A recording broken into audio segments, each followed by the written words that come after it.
God met me at my lowest. Let's talk about it. So, okay, let's go back like 20 years, right? So, 20 years ago, I had been telling myself I wanted to read the whole Bible, right? I've always been a Christian, right? And I read through the Bible and stuff, but I never read the whole Bible, So I had told myself to just like, whatever in the back of my mind, whatever, you know what I mean? Something I had told myself. So anyway, fast forward to Walla Walla State Penitentiary, Washington State Penitentiary, known as Walla Walla. Anyway, I find myself in 8 Wing, Walla Walla Camp. Anyway, this is right after I touched down. Of course, you got tussles and fights and this and that to deal with. So, of course, I had to handle some business. So I find myself in the hole. Now, I am in IMU South D Tank House 22. And no, that is not why I got that. Listen, my lucky number is 22. Kinda ironic, right? I find myself in cell 22 in D-Tank in IMU South. That's the hole. That's where you go, like, when you get in trouble, you get in a fight, whatever. You get caught tattooing, you get caught making liquor, you know what I mean? That's just like regular stuff, You go to the hole. That's normal stuff. So anyway, I went to the hole from a fight, and I get in there. Now, mind you, listen, So they never cut the lights off in this place. Like, there was like a baby graper under me, right? Dude, who would like, wow, man, just anyway, the hopelessness in this place and the type of individuals in this place is crazy, man. Listen, I'll tell you who else I was in that unit with. Gary Ridgway, the Green River Killer. He was in that same unit. Now, he wasn't in D-Tank or whatever. I think he was in C, but like I could see him through the window. That's another whole story. I didn't know it was him. I had to be told it was him, blah, blah. Anyway, right? It's not like I was kicking it with the dude, but I did see him every day, right? That was definitely a come to Jesus moment, right? But anyway, so I go in here and the whole boom, they close the door and, they take the lanyard and cuffs off of you. Because look, you got handcuffs behind your back. Then you got a chain going to cuffs on your ankles, and you got a lanyard coming off of that chain with one officer holding that and one holding each one of your arms. It's like a bad rap video. Telling you, that's how it is. Just to come out and go take a shower, 2 officers with a lanyard hooked. And look, I was in, anybody who's been in IMU South and D-Tank or knows where D22 is at, you'll know that's that very edge unit, and the yard is right next door. Now, when I say the yard, I'm talking, it's the size of 2 cells. It's just a concrete room with a phone in it. It's not the yard. But anyway, they put me in this place. Boom! The doors, they unhook the cuffs, and I turn around and I look, and like, dude, it's got like, God help me scratched in the door, amongst all kind of other profanities, mostly like racial profanities. Obviously each time there's a white dude and a black dude and a Mexican dude switching in the cell, they write all these horrible, it's crazy, dude. It's crazy seeing all this stuff. But anyway, I find myself in the hole, and now when I get in there, I'm injured.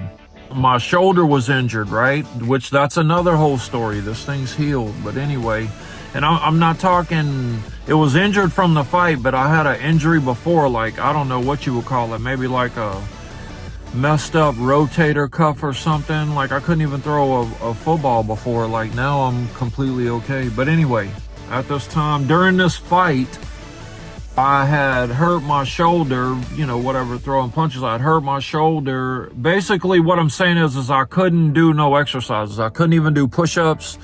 I couldn't do nothing to pass the time. So you're doing laps around the inside of the cell. You know what I'm saying? That's all I could do to pass the time. Like, thank goodness I could at least walk. And now look, at this time, this is like during COVID and all this. Like, man, you ain't getting no books. Like, you ain't getting no TV. You ain't getting no radio. You ain't getting nothing. But there's a Bible sitting there on the little side stand, little concrete stand of the concrete bed you sleep on, with a little thin sheet mat that's like that big. You're wearing somebody else's dirty underwear, right? It's horrible, dude. It's horrible. So anyway, the only thing in this place is that Bible sitting there, right? I'm doing laps, and man, I keep looking over at this thing. I keep looking over at the Bible. You know, now I done told myself I need to read the whole Bible, right? Well, man, about 2 weeks goes by, and I'm like, I keep looking at this thing, and finally I'm like, all right, I'm gonna start reading it, you know. So I sit there, I open it up, and look, you know me, I'm always trying to cut corners or this and that. So I'm like thinking to myself, how many books of the Bible can I complete first before I get out of here? You know, I'm gonna be out of there in like 2 weeks or 3 weeks or something. No big deal, right? So I start with the shortest books of the Bible first and work my way to the longest ones. Right? Like, what does that matter? Like, how many I can complete, right? Anyway, man, 2 weeks goes into a month, goes into a month and a half, goes into 2 months. You know, I'm sitting in the hole and I'm thinking to myself, I'm like, dang, man, I'm like, I better ease up on reading this Bible. You know what I'm saying? Like, I ain't gonna have nothing to read, man. So, and listen, you ain't got nothing but time in the hole, right? You ain't got nothing but time. So I done got the number of paragraphs and words and sentences divided out by the hours of the day. Like, I know how many paragraphs I can read before lunch, and that, I got it all figured out, right? I got it all figured out, right? At least that's what I'm telling myself. So anyway, boom. So I start backing off, you know, and I'm like reading a little bit at a time, you know. So I don't want to run out. I ain't gonna have nothing to read, you know. So man, this goes into 2.5 months. I don't even know exactly how long it was, but let's say it was over 2 months for sure. I don't know, 2 to 3 months, you know, long enough.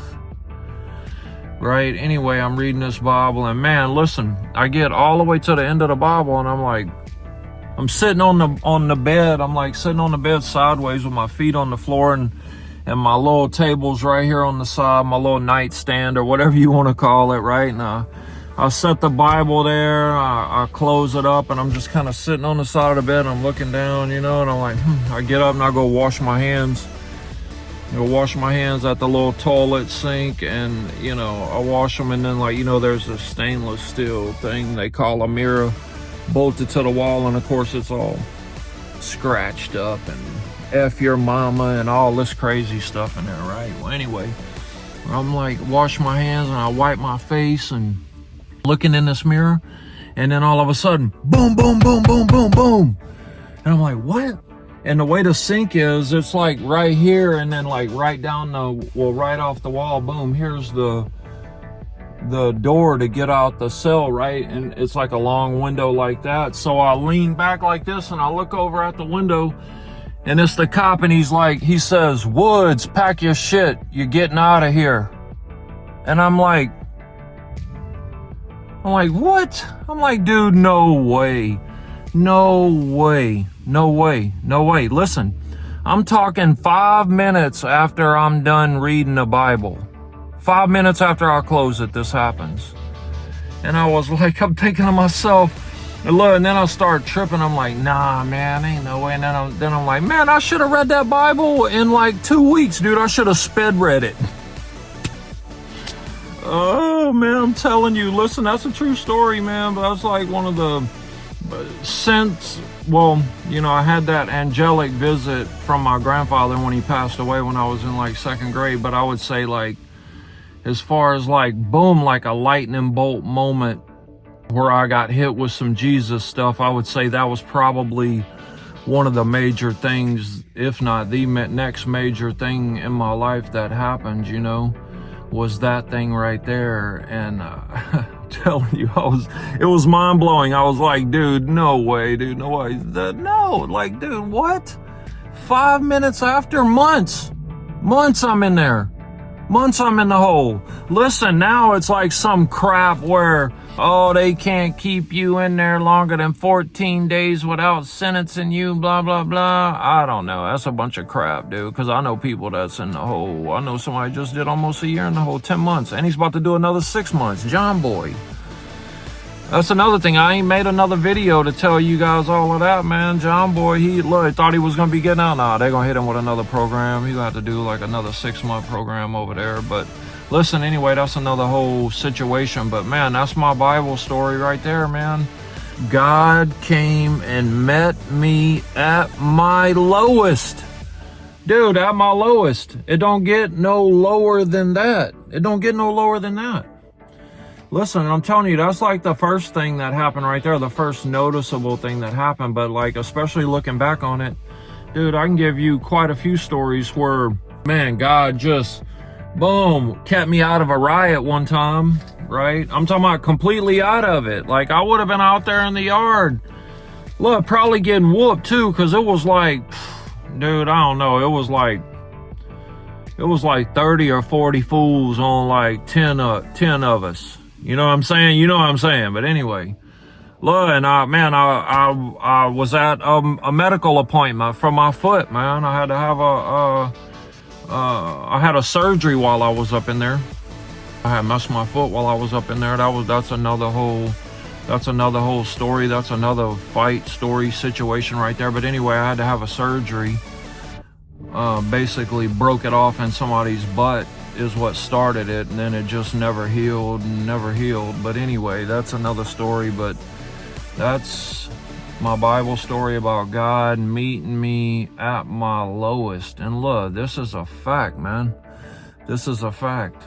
Listen, IMU South D22, right? And look, I'll tap back in with you guys on another video. I'll tell you guys about that prison unaliving that happened right there in front of me. And listen up, dude, I don't know. I don't even like talking about a bunch of prison stuff, because look, my stuff is not prison content. It's not prison content. It's about God. But that's when God met me. That's one of the times when he came and met me, when I was at my lowest right there. And that's what I was telling y'all, man. I believed in Christ my whole life. You know, it's not like I'm a new follower or something. Well, I kind of am. I don't know. I kind of am, dude. I don't know. I've been a, let's just say I've been a believer my whole life, but the last 6 months I've been a follower. Like, I didn't see the power. This dude's for real, bro. Look, we're talking about a power so, look, we're talking about unimaginable power. You don't even, this is some different level type ish, bro. For real, this is some different level type stuff. But that's what I'm telling you, man. Look, God will come meet you right where you're at, man. Wait, or is it down this end? Wait, which end is it down? I don't know. Listen, God will come meet you wherever you're at, bro. And look, and I'm talking about come meet you in spectacular fashion, bro. I'm talking about show up in style, dog. Listen, don't even play when it comes to the power of this individual right here. Like, listen, we're talking about this. He isn't someone who's we're created. We're created. This dude just is, right? Unimaginable power, right? That's what I'm talking about. That's whose authority I'm here under. And so are you, man. So are you. I love you, man. Blessings on you and yours, and I'll talk to you soon, man.